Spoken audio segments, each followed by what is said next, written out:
Good morning and welcome to another episode of Soul Talk Radio. Today we're going to be discussing, or rather answering the question, should you create a sacred day? So this topic came up this week for me again, and so I wanted to talk about it. I have created a sacred day for myself during the week, which is Sundays for me. And so, like on Sundays, I do a lot of stuff for my business. I kind of call it my business or my LLC day.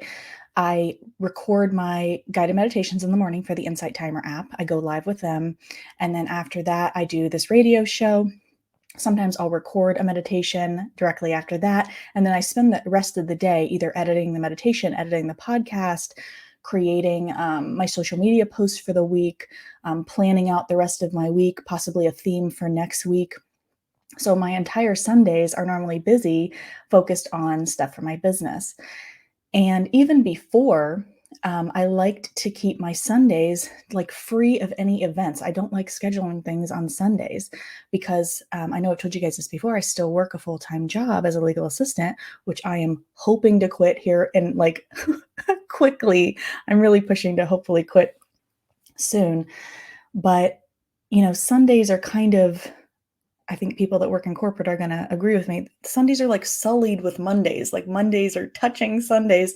And there's just this feeling of like anticipation that the work week is coming up. And I just want to rest. I don't like having my entire Sunday filled with stuff to do. And then I didn't feel like I got any rest. And then I sleep and I get up and it's work in the morning. So I've always just liked my Sundays being just for me. And I'm not religious anyway. I don't attend service or anything on Sundays. So I don't make it sacred for that reason. It just happens to be my sacred day on Sundays.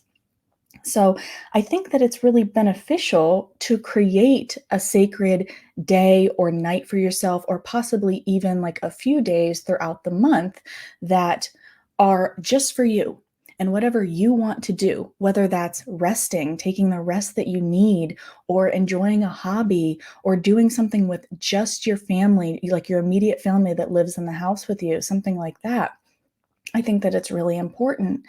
And so also with my sacred days, I tend to, like before when I wasn't doing work stuff, I would, like I said, schedule nothing, do nothing on those days. And it was such a glorious day of just allowing myself to be restful and allowing myself to do nothing without feeling that shame that sometimes comes, those shameful thoughts like I'm not being productive, whatever it is.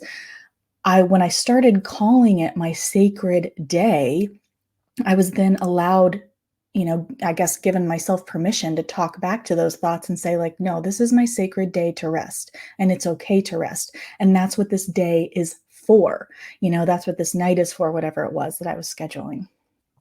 One thing that I wanted to talk about is when and if you decide to schedule a sacred day for yourself, maybe it's Wednesday night or whatever you choose, or one weekend during the month, when you start to tell people, like inevitably, somebody will try and schedule something on this day that you've decided to take for yourself.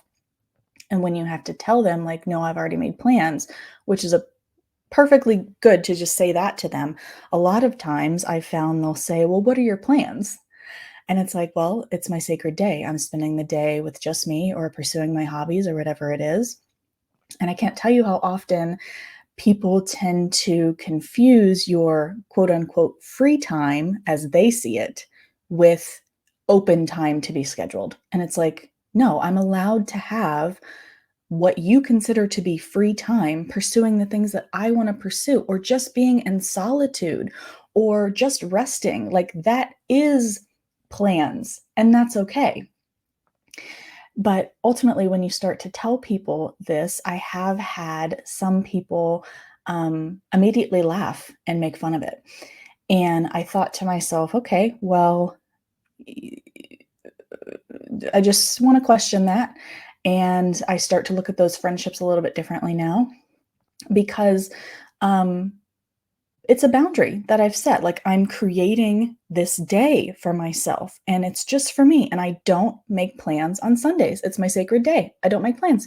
Even if I'm finished with my business stuff early, sometimes I finish around 4, sometimes it's 8 o'clock at night, sometimes I finish at 2. If I finish at 2, it's still my day and I still get to do whatever I want with my day in solitude, resting or doing whatever I want. And I shouldn't feel obligated to make plans with you simply because you're free on Sunday. That's fabulous, but Sunday's my day. So if once you've told somebody this, they tend to sigh or sulk or laugh or get angry that you've scheduled this time for yourself, I just want you to look at that, just examine that. Maybe they're, struggling with setting boundaries in their own life, and therefore they're struggling with the fact that you're setting a boundary on this. Could be, many different things. So, but I also think that, um, you know, creating moments of solitude is important. We all need our alone time. And so I also treat my sacred Sundays as a time for solitude. And like I said, I don't make plans today. It's just me. I'm just at home editing my stuff, working on my business. And that is a fantastic form of solitude. When I'm dating somebody, we don't make plans on Sundays. Sunday's my day. You can have me Thursday, Friday, Saturday. Those are good days to schedule. I leave those spots open for wanting to hang out with my friends, for wanting to hang out with my family. But Sunday's my day and it's not negotiable. So I just wanted to pose that question and see if it's something that might be helpful to you as well. I truly believe that it is, to create space for ourselves like that, and not allowing anything to come between that. That is something that you've scheduled for just you, and there's nothing wrong with that. So that is all for today's episode. I hope that you enjoyed today's episode. If you like this podcast, please comment, like, share, and subscribe. We record these episodes live every Sunday at 11 a.m. Eastern Standard Time, and then they're available on all major podcasting platforms on Monday morning at 7. So if you love our comment, please leave a question or an episode idea in the comments, or please also leave us a review. And may you be happy, may you be well, may you be joyous and at ease. Until next time.